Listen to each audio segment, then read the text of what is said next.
Good evening, everyone. I hope you enjoy your time. Today we will start a new story called The Twin Bandits. The police couldn't figure out how the perpetrator ripped off two banks at the same time, until they discovered there wasn't just one robber, but a pair of them, identical twin brothers.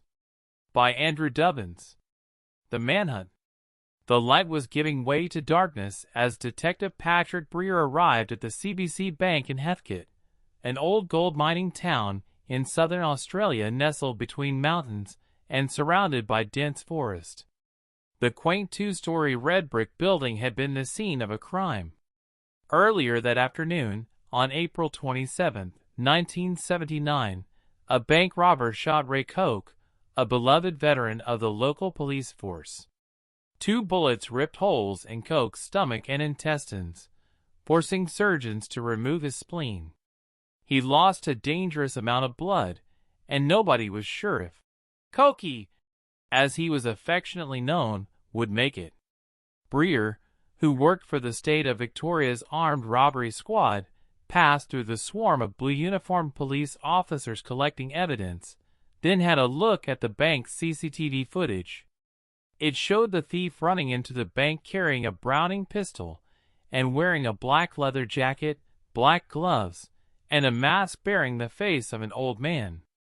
Breer thought he knew who the perpetrator was, the after-dark bandit.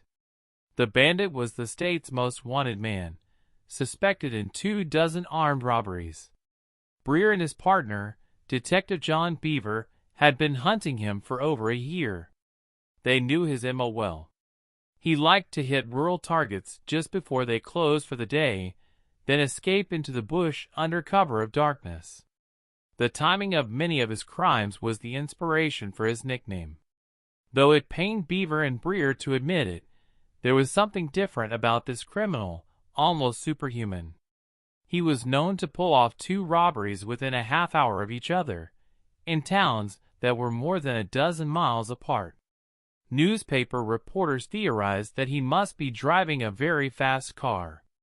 Breer and Beaver had attempted to reenact one of the back-to-back jobs, but they couldn't make it from one location to the other in time. Just as unusual were the bandit's mood swings. According to witnesses, he could be cheeky and chatty on one job, menacing and severe on the next.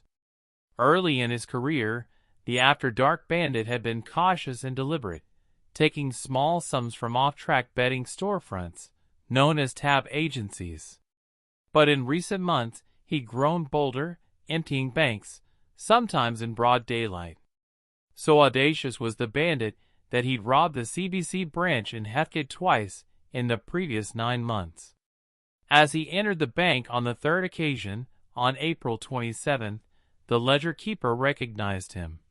She could be seen in security footage standing arms akimbo, like a peeved schoolmarm.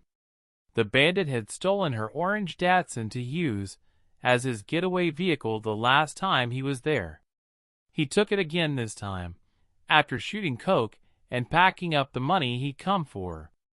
The bandit ditched the Datsun at the edge of town, and was then seen speeding on a motorcycle into a forested area outside Heathcote. Law enforcement descended on the spot from far and wide. They came from various branches of the state's police force, including an elite SWAT team and a dog squad. A police helicopter and 2 fixed-wing aircraft led an aerial search.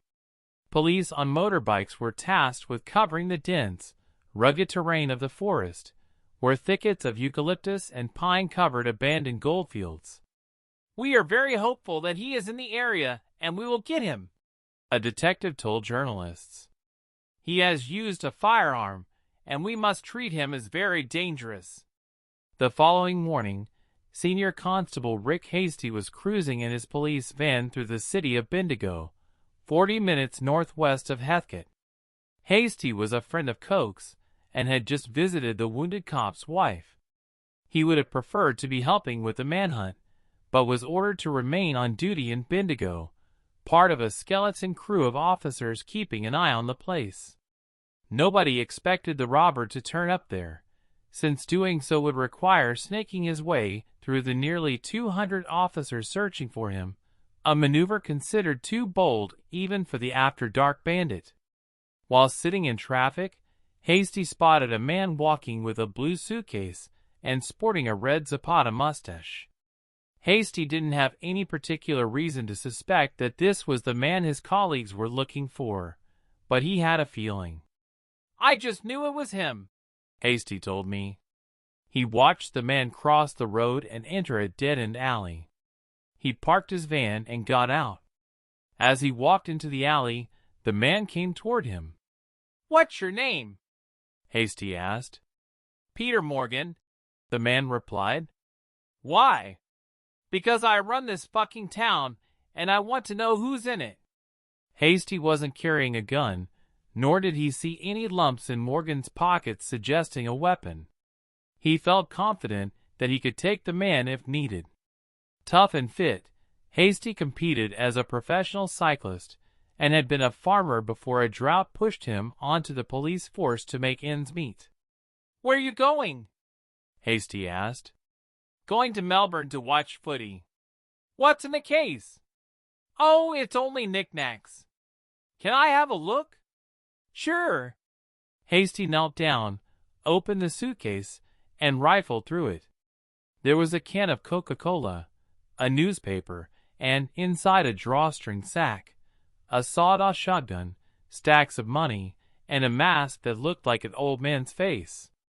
Hasty turned to Morgan, who now had a Browning pistol aimed at him. "It's a toy," Hasty thought. Then, "No, it's death." Morgan shoved his pistol into Hasty's stomach, and the two men wrestled in silence.